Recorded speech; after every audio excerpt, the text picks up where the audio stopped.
Tapi memang jamaah, menjadi orang baik di tengah-tengah lingkungan yang toksik itu berat jamaah. Antum akan dibully.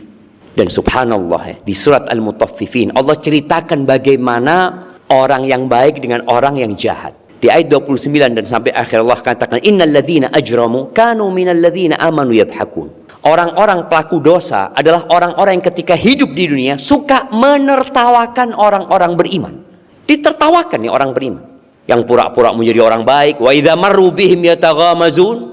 Kalau mereka lewat jajaran orang-orang yang beriman, mereka akan main mata, membuli orang-orang yang beriman ini. Wa idza qalabu ila ahlihim inqalabu fakihin. Kalau mereka kumpul lagi sama keluarga mereka, sama golongan mereka, mereka akan menertawakan. Aduh, kesian tuh orang-orang kolot, orang-orang nggak ngerti tentang kehidupan. Maka jangan sampai kita termasuk orang-orang itu. Karena nantinya ketika kiamat terjadi, kita akan tahu siapa sebenarnya yang kolot dan siapa yang sebenarnya sedang menuju kepada kehidupan yang abadi. Bismillahirrahmanirrahim.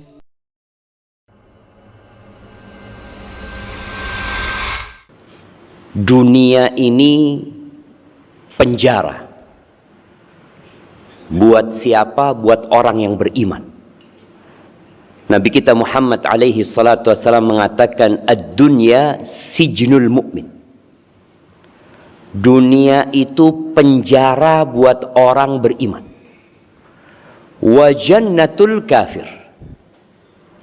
Dan surga buat orang-orang kafir. Dari sisi mana kok dikatakan dunia itu penjara? Karena orang beriman itu terikat dengan aturan yang membuat dia tidak bisa berbuat seenaknya. Contoh nih, sholat 5 waktu. Pada saat ada manusia-manusia yang hanya sholat sepekan sekali, sebulan sekali, setahun sekali, ada mungkin yang nggak beribadah sama sekali, tapi seorang yang beriman itu harus sholat 5 waktu. Subuh saat orang-orang enak tidur, kita dipanggil. Yang bapak-bapak diperintahkan untuk datang ke masjid, capek. Hayya 'alas shalah, hayya 'alas shalah. Itu yang dipanggil yang beriman. Nanti zuhur sholat lagi, asar sholat lagi, baru selesai asar tahu-tahu maghrib, habis maghrib ada isya lagi. Kemudian kalau kita melihat aturan halal dan haram, berapa banyak pekerjaan-pekerjaan yang menjanjikan tapi haram. Orang yang beriman, ya dia mau tidak mau harus menahan diri untuk tidak mengambil rizki yang haram. Maka terkesan kalau kita jadi orang beriman itu berat. Mungkin sebagian kita sampai hari ini belum merasakan nikmatnya jadi orang Islam. Belum dia merasakan nikmatnya sholat, nikmatnya puasa, nikmatnya zakat, nikmatnya melaksanakan perintah Allah dan menjauhi larangannya. Yang ada masih beban. Bahkan mungkin dia nggak suka dengan aturan-aturan Islam tersebut. Tapi itulah dunia. Di dalam Al-Quran Al-Karim, ya, di surat Al-A'raf, di ayat 50, 51, 52, Allah menceritakan tentang obrolan antara penghuni surga dan penghuni neraka.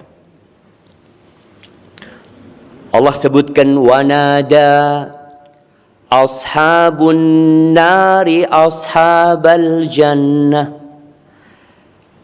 Dan orang-orang yang menetap di neraka itu berteriak memanggil orang-orang yang ada di surga. Jadi orang-orang yang dahulu dunia surga buat mereka, yang mereka tidak tahu aturan halal dan haram, dia tidak mengabdi kepada Tuhan, dia hanya mengabdi kepada nafsu, yang dia pikirkan perutnya dan yang di bawah perutnya saja.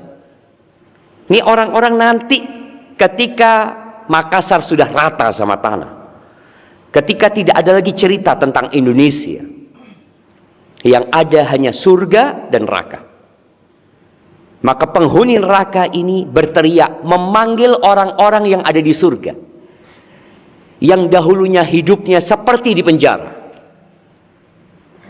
yang dia harus taat dengan aturan yang ditetapkan oleh Allah. Akhirnya dia capek. Tapi ternyata pada hari itu baru akan terasa perjuangan orang-orang yang beriman tadi.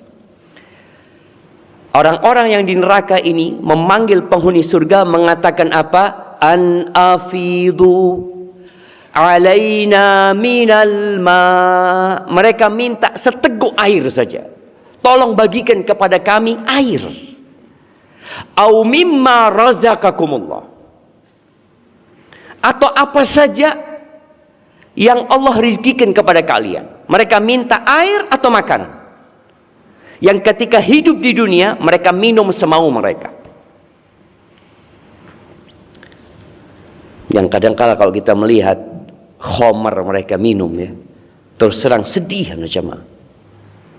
Beberapa hari yang lalu di Jember, Muslim nih, pesta miras, mati ya. Mati dalam kondisi mabuk. Inna lillahi wa inna ilaihi raji'un. Mati su'ul khatimah.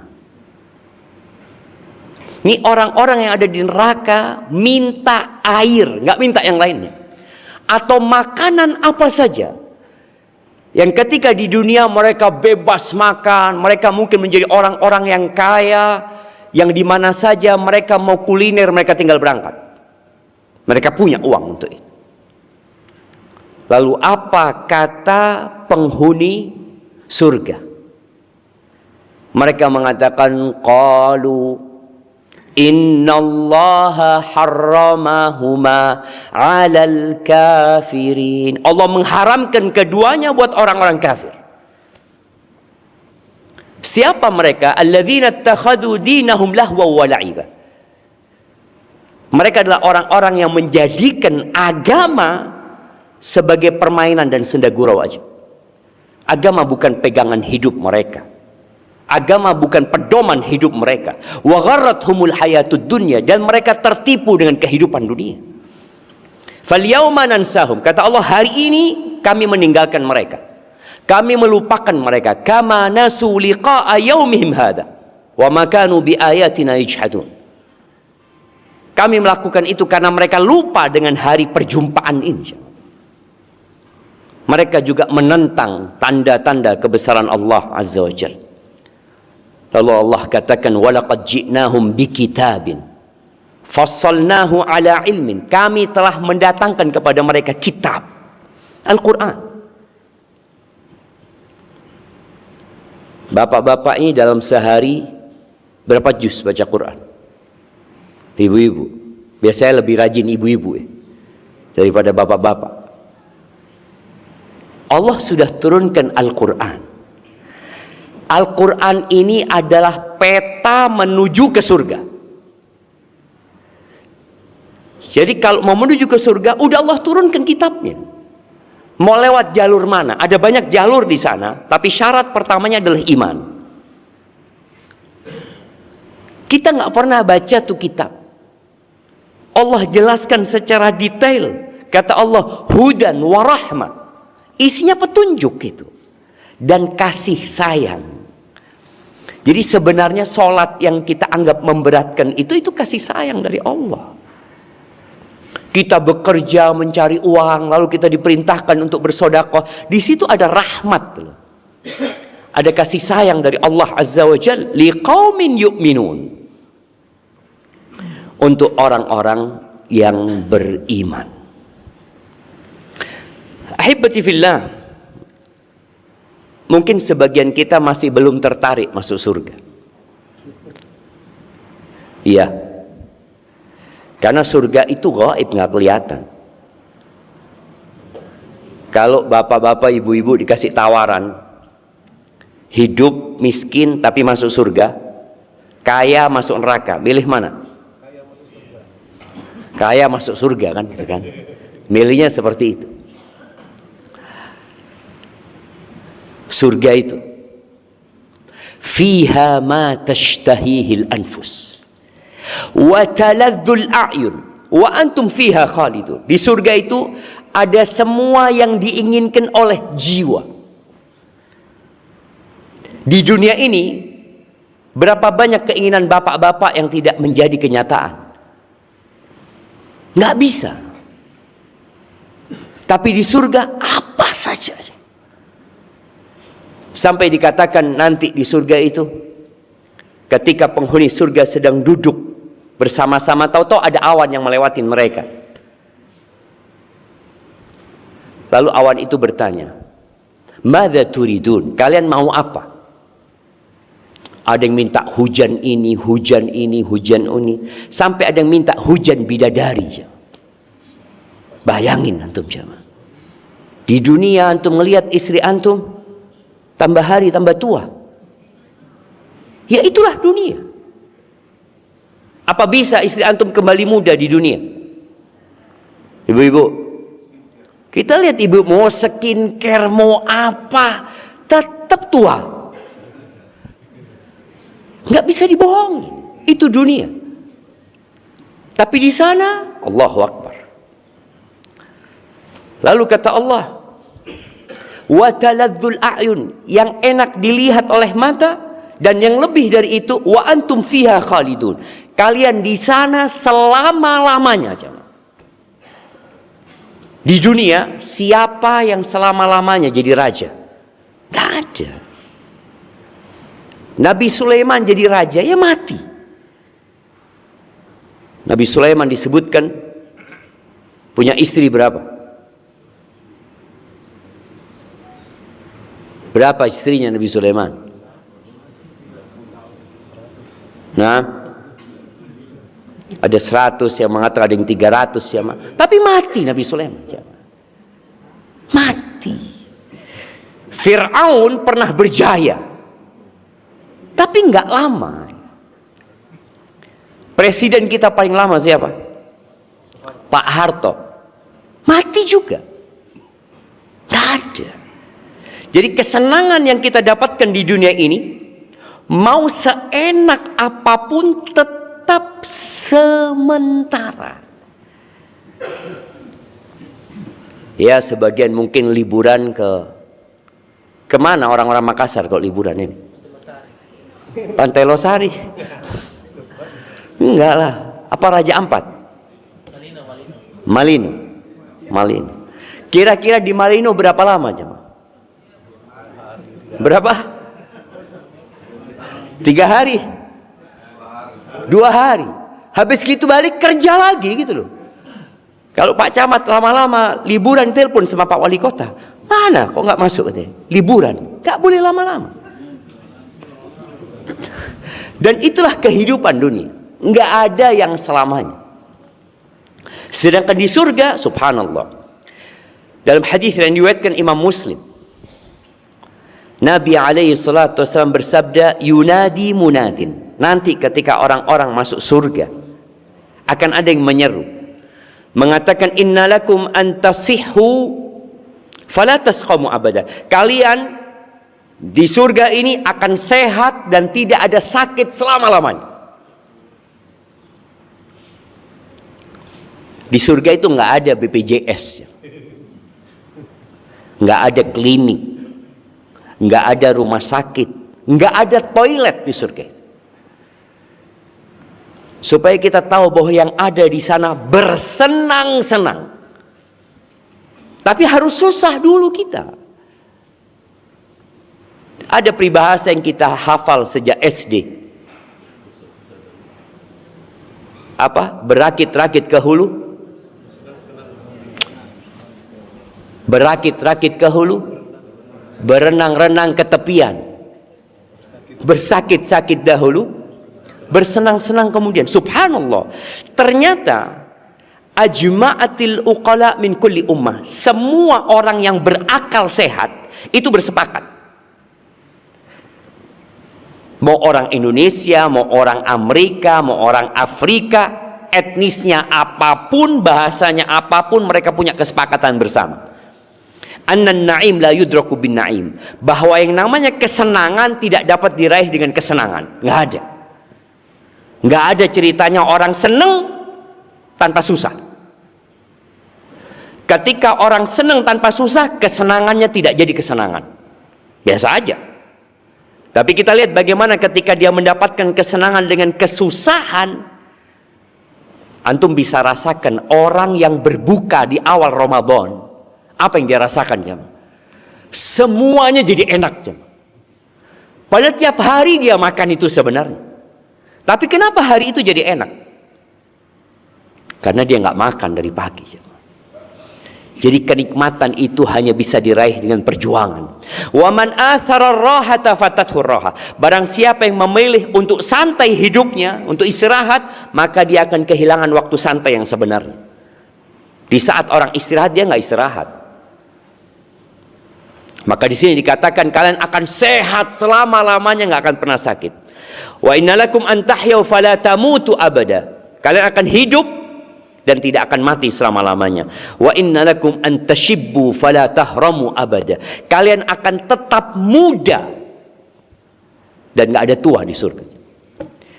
Jadi orang yang masuk surga umur berapa? Nah, angkat tangan yang mau jawab. Ibu-ibu masuk surga umur berapa? Nggak ada orang tua di surga ya. Jadi siap-siap yang tua nggak masuk.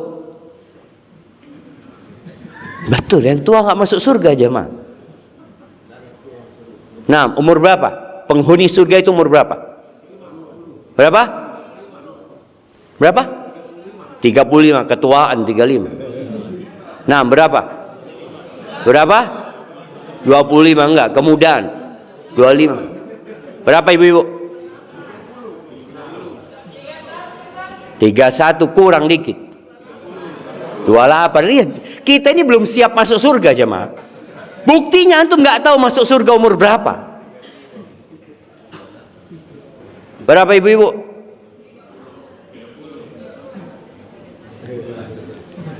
33. Kata Nabi SAW, abna 33 san. Umurnya 33, itu masa mateng. 33. Subhanallah, nggak ada ceritanya tua di sana itu. Makanya skincare kira-kira ada nggak di surga? Nggak perlu skincare, ibu-ibu. Makanya kalau ibu-ibu ngelihat sudah keriput, persiapkan gimana aku nanti nggak keriput lagi selama-lamanya. Bukan dengan skincare, tapi dengan amalan. Bapak-bapak juga nih yang sudah punggungnya sakit, ya kadang kala minta pijet, nggak ada pijet-pijetan di surga. Sehat selalu. Terus dikatakan wa innalakum an tan'amu fala tab'asu abada. Kalian akan senang terus, nggak ada susah. Nih bapak-bapak nih yang jadi camat, yang jadi sekda mungkin. Sekda ada berapa di sini? Lihat kan? Cuma satu. Tapi di surga antum mau jadi sekda semuanya bisa. Tapi di dunia nggak bisa. Wali kota cuma satu, nggak mungkin dua. Tapi di surga mau jadi apapun, pokoknya apa yang diinginkan bisa. Sampai ada seorang sahabat datang kepada Nabi SAW. Dia nih cinta sama kuda, kan ada orang-orang yang kasih hobi ya sama sesuatu, yang hobi moge mungkin ya. Nih sahabat suka sama kuda. Maka dia datang kepada Nabi SAW. Ya Rasulullah, afil jannati faras. Apakah di surga ada kuda? Lalu kata Nabi SAW, Ida udkhiltal jannah atau ida dakhaltal jannah, kalau engkau dimasukkan ke surga, utita bifarasin min yaqutatin hamra, akan dihadirkan di hadapanmu seekor kuda yang tercipta dari permata berwarna merah. Bayangin, lahu janahan, yang memiliki dua sayap, yatiru bika haitsu tasya, yang engkau bisa terbang bersama dia kemanapun kau mau. Jadi bukan kuda seperti di dunia aja. Permata merah yang biasa diletakkan di tangan sebagai cincin atau liontin di dada oleh ibu-ibu, nanti jadi kuda aja. Terus kita mau santai-santai dalam kehidupan dunia ini. Tapi memang jamaah, menjadi orang baik di tengah-tengah lingkungan yang toksik itu berat jamaah. Antum akan dibully. Dan subhanallah, di surat Al-Mutaffifin Allah ceritakan bagaimana orang yang baik dengan orang yang jahat. Di ayat 29 dan sampai akhir Allah katakan, innal ladzina ajramu kanu minal ladzina amanu yadhakun. Orang-orang pelaku dosa adalah orang-orang yang ketika hidup di dunia suka menertawakan orang-orang beriman. Ditertawakan nih orang beriman yang pura-pura menjadi orang baik. Wa idza marru bihim yataghamazun. Kalau mereka lewat jajaran orang-orang yang beriman, mereka akan main mata, membuli orang-orang yang beriman ini. Wa idza qalabu ila ahlihim inqalabu fakihin. Kalau mereka kumpul lagi sama keluarga mereka, sama golongan mereka, mereka akan menertawakan, aduh kesian tuh orang-orang kolot, orang-orang nggak ngerti tentang kehidupan. Maka jangan sampai kita termasuk orang-orang itu. Karena nantinya ketika kiamat terjadi, kita akan tahu siapa sebenarnya yang kolot dan siapa yang sebenarnya sedang menuju kepada kehidupan yang abadi. Ahibati fillah, di surat At-Tur Allah menceritakan obrolan penghuni surga supaya kita tahu penghuni surga itu kok bisa sih masuk surga. Di ayat 25 Allah mengatakan, wa aqbala ba'duhum ala ba'di yatasaalun. Mereka saling berhadap-hadapan. Mereka saling bertanya, kamu kok bisa sih masuk surga? Gimana ceritanya? Seperti obrolan orang-orang di dunia. Biasanya tanya, usahanya apa? Gimana antum bisa di posisi ini? Ceritanya seperti apa? Itu di surga terjadi obrolan. Apa kata mereka? Qalu inna kunna qablu fi ahlina musyfiqin. Dulu waktu kita hidup di dunia, di keluarga kita tuh takut. Ada ketakutan kepada siksa neraka. Ada ketakutan apakah kita akan bisa melewati sirat yang berada di atas api neraka. Ada kekhawatiran. Kita nih punya rasa takut itu atau tidak? Kalau kita nggak punya rasa takut, maka kita akan menerjang aturan-aturan Allah Subhanahu wa ta'ala. Contoh nih, ketika seorang naik motor nggak pakai helm, dia nggak takut, ya jalan aja dia. Tahu-tahu ada razia. Apa yang terjadi? Dia ditilang. Yang takut pakai helm, ketika melewati razia dia aman. Apa yang menyebabkan dia aman? Dia punya rasa takut, sehingga dia menjalankan aturan tersebut. Maka kita perlu memiliki rasa takut. Ana baca daftar wali kota Makassar. Ada di sini daftarnya. Itu gambar di atas, gambar wali kota. Mulai tahun berapa yang ada di situ? Tahun berapa? Ana baca, ternyata wali kota pertama di Makassar ini itu namanya G.A. Dambring. Dia menjadi wali kota 1927. Ya, masih dalam penjajahan Belanda. Sudah ada wali kotanya di sini. Belum ada Indonesia jamaah. Yang ada dulu Nusantara. Nama Indonesia itu baru lahir 1945 ketika merdeka. Sebelumnya nggak ada. Yang ada pemerintahan Hindia Belanda. Taib. Namanya Dambring. Kemana Dambring sekarang? Mati dia sudah. Mati tahun 29. Kemudian digantikan oleh G.H. de Groot. Dia menjabat 1927 sampai 1931. Dia juga mati sudah jemaah. Kemudian digantikan lagi oleh penggantinya Berkenkamp. Dilanjutkan terus sampai 1942. Siapa gubernur Makassar? Anak kasih hadiah. Yang tahu? 1942 belum ada Indonesia. Jepang. Siapa namanya? Siapa? Yamasaki. Oh, masya Allah, kasih adanya betul ya ini. Nam, Yamasaki Afan.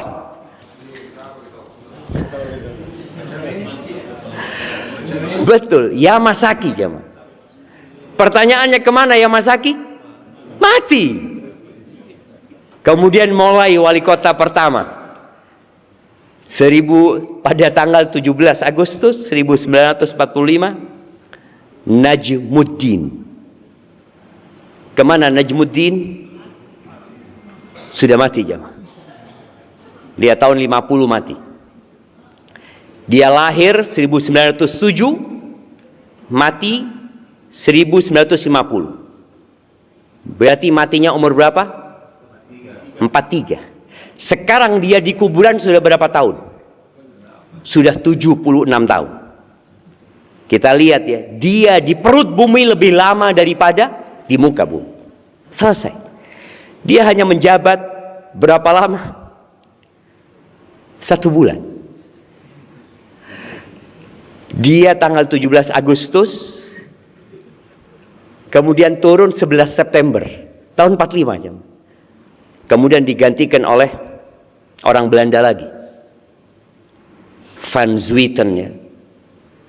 Van Zwieten ini sampai Desember 46. Kemudian digantikan oleh Abdul Hamid, digantikan oleh Salawati Daud, partainya PKI. Kemudian diganti oleh GM Qaimuddin, lalu diganti oleh Mewengkang. Mewengkang, betul. Terus diganti Sampara Daeng Lili, diganti oleh Ahmad Dara Syahruddin, diganti oleh Muhammad Yunus Daeng Mile, Abdul Latif Daeng Masiki, Aurepala Muhammad Daeng Patompo, Abu Stam dan Siraib Suwahyo, Malik Baso Masri, Malik B Masri, B-nya itu Baso. Iya, Malik Baso Basri, Masrinya. Kemudian Amiruddin Maula. Bapak Amiruddin masih hidup? Sudah meninggal. Kemudian Bapak Ilham Arif Sirajuddin, istrinya masih ada. Oh, wakil wali kota, alhamdulillah. Suaminya masih ada, alhamdulillah. Heri Iskandar masih ada. Bapak Ilham Arif Sirajuddin. Kemudian Bapak Muhammad Ramdan Pomanto masih. Yang sekarang Bapak Munafri Arifuddin masih hidup. Kita lihat posisi mereka ini berganti. Dan bapak-bapak sekarang yang sedang berada di posisi yang kiranya bagus, nanti akan meninggalkan posisi tersebut. Yang jadi sekda, dulu yang jadi sekda orang lain. Dan engkau pun akan diganti oleh orang lain. Kenapa? Kita akan mati jemaah. Maka kita perlu menumbuhkan rasa takut bagaimana tatkala keluarga kita meninggalkan kita atau kita meninggalkan mereka. Kata Nabi SAW, yadba'ul mayyit thalath. Yang ikut mayit ke kuburan itu 3. Yang ikut 3. Yarji'u thnan wa yabqa wahid. Yang 2 pulang, yang 1 menetap bersama dia. Sebutkan yang menetap dan sebutkan yang pulang. Nah, angkat tangan yang mau jawab. Silahkan. Yang menetap amal baik. Kemudian yang pulang,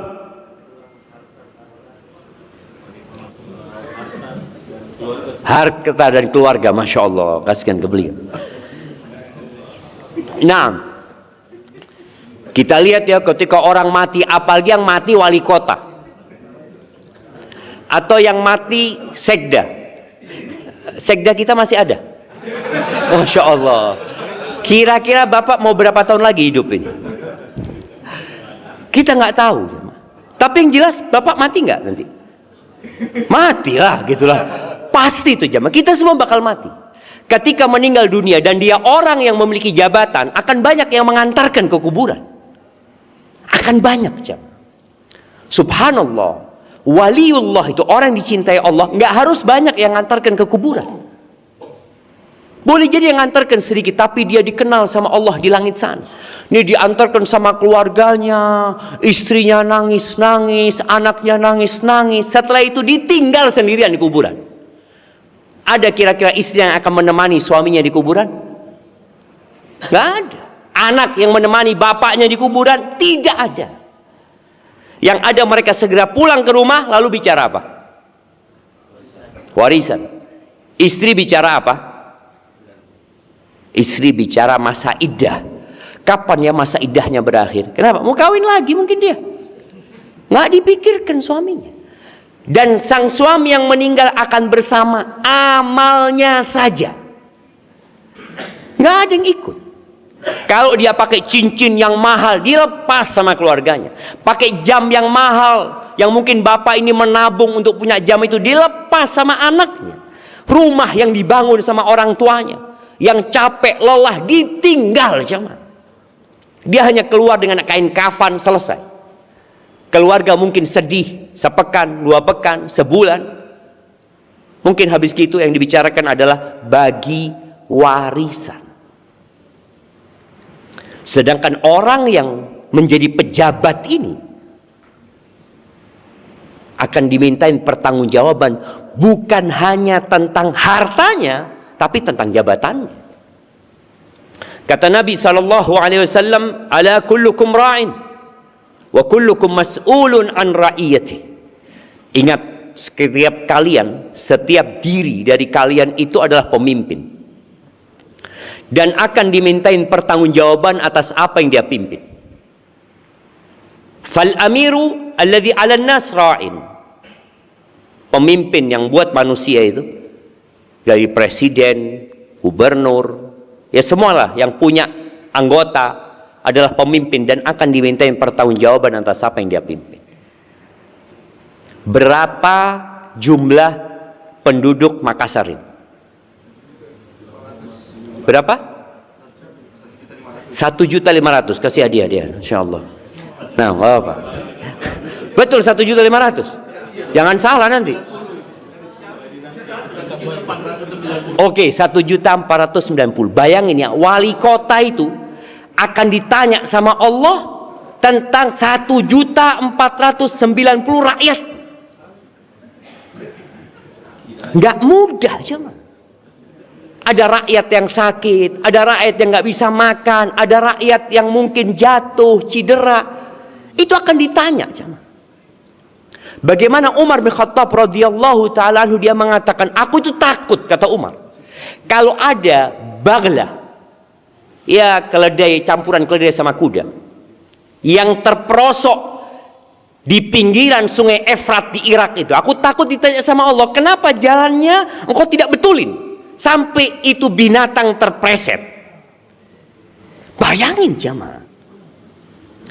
Jadi akan ditanya. Oke, turun nanti ke camat, berapa penduduknya? Akan ditanya camat ini. Dan gimana ketika camat, kalau camat berapa orang di bawahnya? 15 camat. Jadi 1.490 dibagi 15. Jadi satu camat bertanggung jawab atas 100.000 kira-kira. Iya camat. Maka jangan main-main dengan jabatan itu. Bakal ditanya. Kita ditanya tentang istri sama anak-anak kadang kalau sudah nggak lolos dalam pertanyaan itu. Betul, ditanya tentang istrinya, anak-anaknya, apa kau sudah laksanakan amanah itu? Nggak lolos. Bagaimana ditanya tentang 100.000 orang? 100.000, ada yang sakit di sana. Makanya Umar bin Khattab radhiyallahu anhu, di malam hari dia keliling di kota Madinah, karena itu kota dia. Tapi kalau datang pemimpin daerah ke Umar bin Khattab, sama Umar ditegaskan, hati-hati engkau, laksanakan tugasmu, karena Umar telah memberikan amanah kepada gubernur-gubernur. Tapi ketika di Madinah, Umar yang turun tangan. Bagaimana dia mendengar seorang ibu ya, yang anak-anaknya kelaparan, yang kemudian dimasakkan batu sama itu ibu. Lalu Umar mengatakan, aku bakal ditanya sama Allah Subhanahu wa taala. Akhirnya Umar bawa tepung sendiri.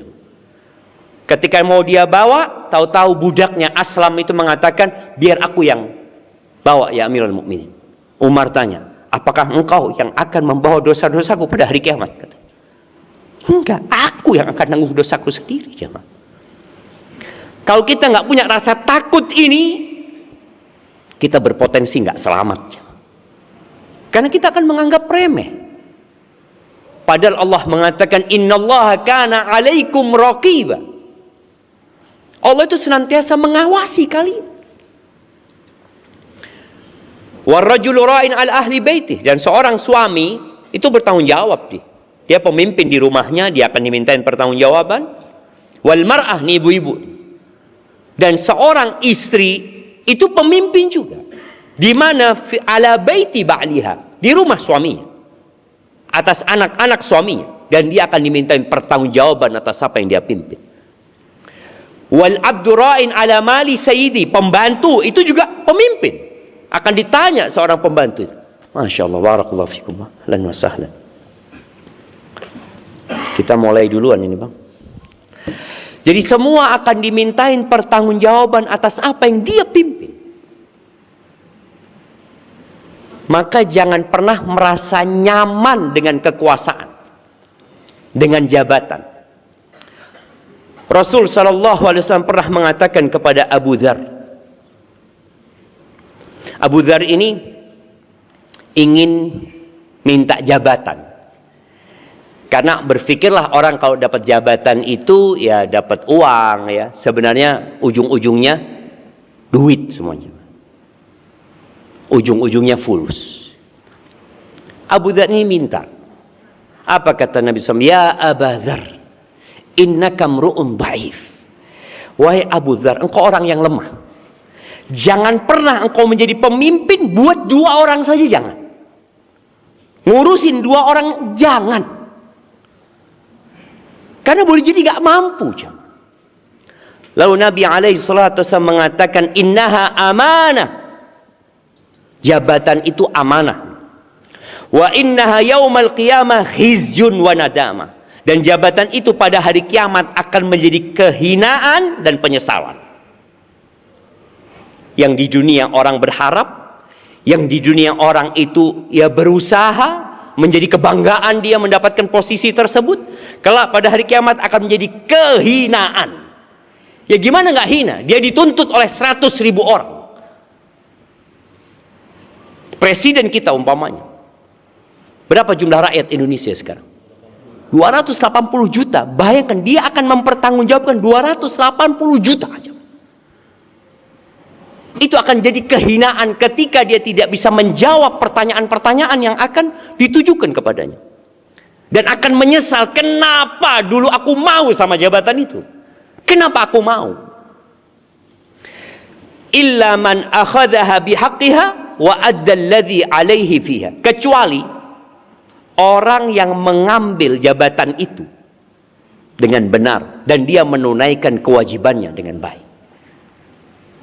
Maka tolong yang sudah dapat amanah itu berusaha untuk menjalankan tugasnya dengan baik. Dan Nabi SAW mengatakan dalam hadis yang diriwayatkan Imam Bukhari dan Muslim, "Ma min 'abdin yastar'ihillahu ra'iyatan." Tidak ada satupun hamba manusia yang Allah jadikan dia pemimpin atas rakyatnya, Yamutu yauma yamut wa huwa ghashun li ra'iyati. Dan pada hari dia mati, ternyata dia tidak menjalankan amanah dengan baik. Dia menipu rakyatnya.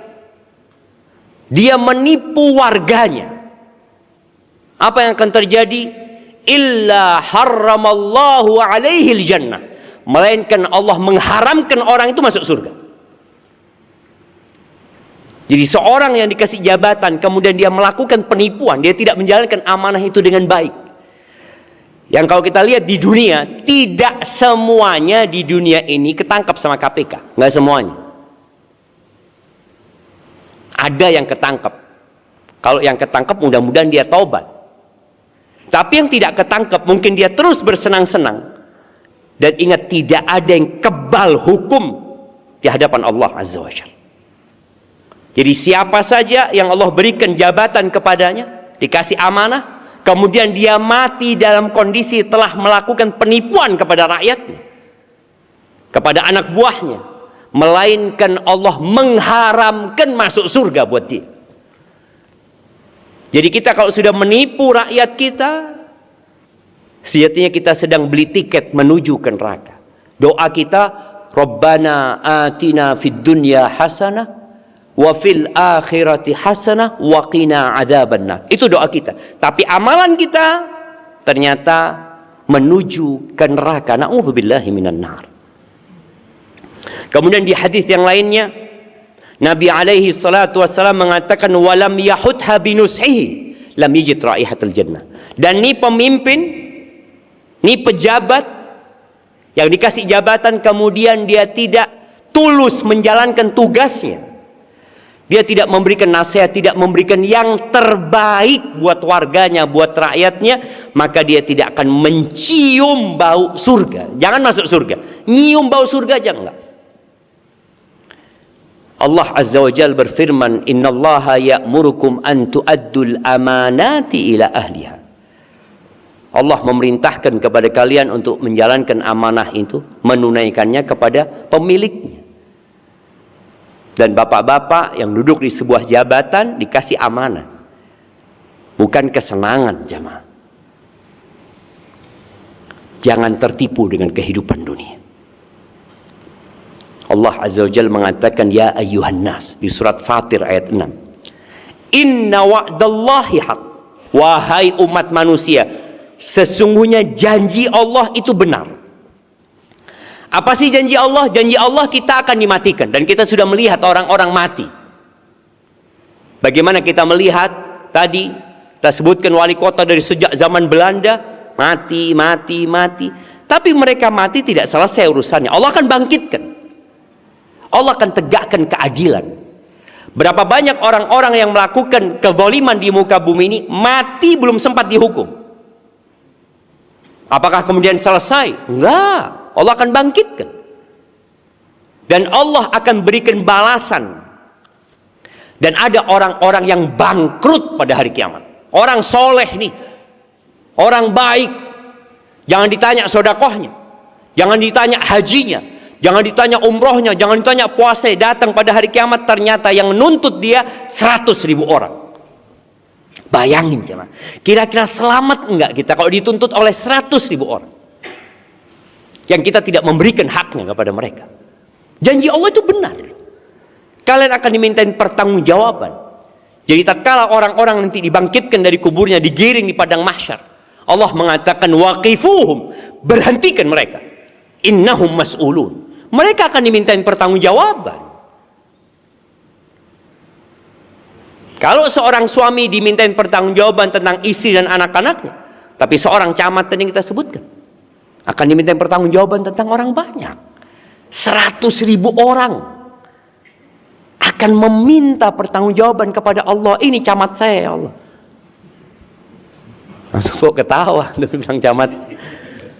Dan benar janji Allah. Fala taghurrannakumul hayatud dunya. Maka kalian jangan tertipu dengan kehidupan dunia. Jangan.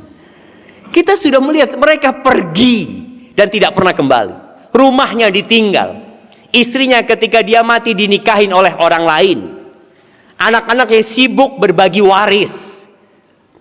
Ketika sang bapak ditanya, dapat dari mana engkau harta ini? Ada banyak pertanyaan kepada bapak. Tapi anaknya ditanya, dapat dari mana engkau uang banyak itu? Warisan. Jawabannya satu. Dapat dari mana?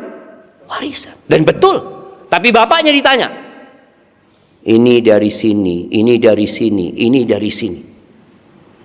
Yang halal akan ditanya, yang haram akan diadab. Na'udzubillah min dzalik. Maka jangan tertipu dengan kehidupan dunia.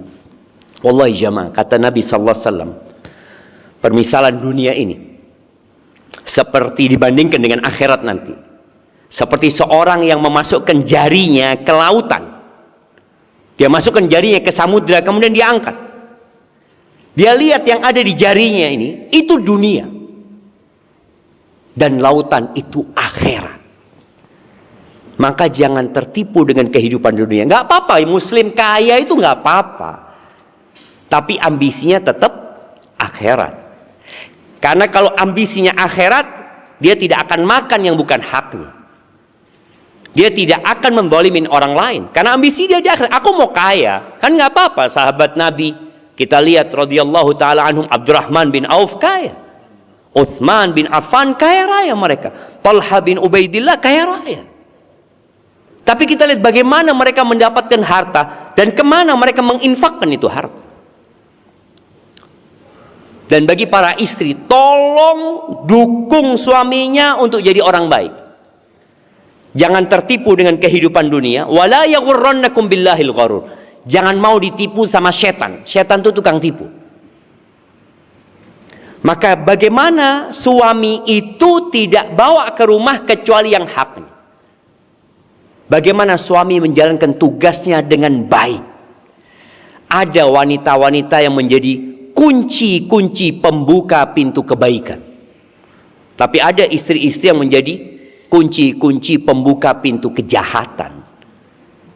Maka hendaklah bapak-bapak yang punya istri melihat apakah istrinya mendukung dia menuju surga atau ternyata mengajak dia masuk neraka. Ahibati fillah, orang yang amanah akan dijaga di dirinya dan keluarganya. Jangan pernah takut sama anak-anak antum nanti. Karena sebagian orang itu mencari harta dengan jalan yang haram. Untuk siapa? Untuk istri, untuk anak. Saya punya anak sekian, sekian. Akhirnya dia berpikir bagaimana menghidupi anak-anaknya nanti ketika dia selesai dari jabatannya. Orang yang amanah menjalankan tugasnya dengan baik. Ada cerita di masa pemerintahan Abbasiyah. Jadi kita tahu ada khilafah Umayyah kemudian berganti dengan Abbasiyah. Di pemerintahan Abbasiyah mereka bertanya kepada orang-orang ulama-ulama yang pernah hidup bersama khalifah-khalifah Umayyah. Maka dia, gimana sih khalifah-khalifah yang dahulu? Lalu diceritakan, aku sempat hidup bersama Umar bin Abdul Aziz. Kita tahu ya, Khalifah Umar bin Abdul Aziz yang sampai disebutkan tentang keadilannya itu seperti termasuk dia Khalifah yang kelima, seakan-akan disebutkan seperti itu. Ketika Umar bin Abdul Aziz ini mau mati jemaah, itu Perdana Menterinya ngomong, wahai Amirul Mukminin, kau masih hidup nih, kau masih berkuasa. Anaknya Umar bin Abdul Aziz itu belasan jemaah. Dan masih kecil-kecil. Kata menterinya, engkau wasiatlah kepada mereka. Kasih apa kek, kasih ini, kasih itu. Yang bisa engkau lakukan, karena engkau masih menjabat. Kata Umar bin Abdul Aziz, adkhiluhum alayya. Masukkan anak-anakku semua. Dimasukkan aja. Belasan anaknya yang laki-laki. Belasan. Jadi orang dulu itu anaknya banyak-banyak. Dan mereka tidak takut sama urusan rizki. Ana masih ingat di Bondowoso itu ada seorang ustadz yang sudah meninggal rahimahullahu ta'ala, punya anak 28 dari satu istri. Padahal penghasilannya tidak jelas. Tapi dia yakin setiap anak itu akan membawa rizki masing-masing. Gak akan makan rizki orang tuanya. Nih Umar bin Abdul Aziz disebutkan punya anak belasan, Dan subhanallah disebutkan laisa fihim baligh, nggak ada yang baligh orangnya ini, masih kecil-kecilan kerja. Nangis Umar bin Abdul Aziz ketika melihat mereka. Lalu Umar bin Abdul Aziz mengatakan kepada mereka, ya bunayya, wahai anak-anakku, kata dia, wallahi ma mana'tukum haqqan huwa lakum. Wahai anak-anakku, demi Allah, tidak ada hak kalian yang aku halangi. Artinya hak kalian aku sudah berikan kepada kalian. Dan aku nggak mungkin mengambil hak orang, mengambil harta orang, lalu aku berikan kepada kalian. Ini sebagai seorang ayah ya, yang dia sakit sudah mau meninggal dunia, maka dia menjelaskan kepada anaknya, tidak ada hak kalian yang aku halangi, dan aku nggak mungkin ngambil hartanya milik orang lalu aku berikan kepada kalian. Wa inna ma antum ahadur rajulain. Kalian ini satu dari dua orang. Yang pertama, kalian adalah anak-anak yang soleh, maka Allah akan melindungi orang-orang yang soleh. Wa imma ghairu soleh, atau kalian bukan anak soleh, maka buat apa aku meninggalkan harta buat kalian yang digunakan untuk kemaksiatan? Karena ada orang tua yang meninggalkan warisan banyak, ternyata warisan itu membuat putusnya silaturahim. Warisan itu membuat anaknya semakin ahli maksiat dengan harta orang tua. Maka Umar bin Abdul Aziz mengatakan itu. Lalu disebutkan oleh yang cerita ini, Umar Abdul Aziz mengatakan kepada mereka, qumu anni, sudah kalian silahkan pergi sudah. Anak-anak yang kemudian keluar. Lalu ulama ini cerita, setelah meninggalnya Umar bin Abdul Aziz, salah satu anaknya itu sukses semua hidup secara ekonomi. Sampai salah satu dari mereka itu biasa sodako 100 ekor kuda di jalan Allah Azza wa Jalla. Padahal ketika mati Umar bin Abdul Aziz, warisannya tiap orang hanya dapat 20 dirham. 20 dirham itu ya sekarang kira-kira 20 juta. Kemudian diceritakan, setelah itu ada khalifah pengganti Umar bin Abdul Aziz, yang ketika meninggal dunia, anaknya itu dapat warisan, tiap satu anak dapat 600.000 dinar. Berapa 600.000 dinar itu jemaah? 1 dinar itu 4 gram seperempat emas. Jadi kira-kira ya 10 juta lah 1 dinar ya. 10 juta kali 600.000. 10 juta kali 600.000 berapa M jemaah? 6 M? Enggak lah jemaah. 6 triliun. 6 triliun. Setiap anak itu dapat warisan 6 triliun. Tapi subhanallah, selang berapa tahun sebagian anak khalifah itu sudah mengemis di jalanan, jemaah. Harta itu akan ditinggal dan harta itu bisa habis. Maka orang tua yang meninggalkan iman buat anak-anaknya, itu yang akan lebih baik buat kehidupan mereka di dunia dan di akhirat. Maka tolong amanah yang diberikan dijalankan dengan baik. Dan kita perlu berdoa minta pertolongan sama Allah. Harapan Anda kalau bisa setiap yang hadir di tempat ini, tiap hari itu baca Quran. 1 halaman saja. Tapi baca sama artinya. Di kantor yang punya anak buah, perintahkan kepada mereka. Punya waktu luang, baca 1 halaman saja sama artinya. Kenapa? Karena ini kitab petunjuk menuju ke surga, jemaah. Kalau kita nggak pernah baca kitab petunjuk itu, takutnya kita tersesat. Yang kedua, usahakan semuanya itu punya waktu bermunajat sama Allah. 1/3 malam akhir. Jadi bangunlah sebelum subuh, setengah jam sebelum subuh umpamanya. Itu waktu turunnya Allah ke langit dunia. Dan Allah mengatakan, hal min sa'ilin fa'udiyah.